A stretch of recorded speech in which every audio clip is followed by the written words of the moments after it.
Okay, we now start IELTS speaking part 1. Do you prefer a long break or several short breaks? Well, I usually prefer short breaks. When I also take short breaks every of every hour because short breaks are very important when we in a daily routine we get tired and we have to take some break to get fresh. Okay, so I prefer to take short Short breaks breaks. instead of long ones. Good job, very good. Let's go on. What do you usually do during a break? Well, during my breaks, I usually drink water and eat something that refresh me.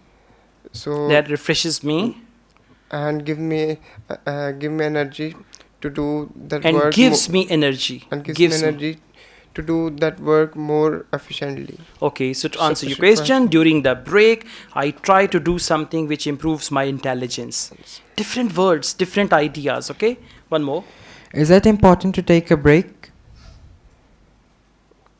Can you repeat that? Is it important to take a break? Yes, it is very important to take a break. As I mentioned earlier, uh, when uh, when we work a lot, we get tired and we need to be more fresh to do work more efficiently and in a better way. For that way, we should need a break to do things better. Okay, overall it's good. Number 1, fluency. And number 2, link your answer with the main question. Whatever the question is, try to link it with the question. Okay? So for that, it is necessary that you remember the question. Right? Okay. Thank you. Thank you.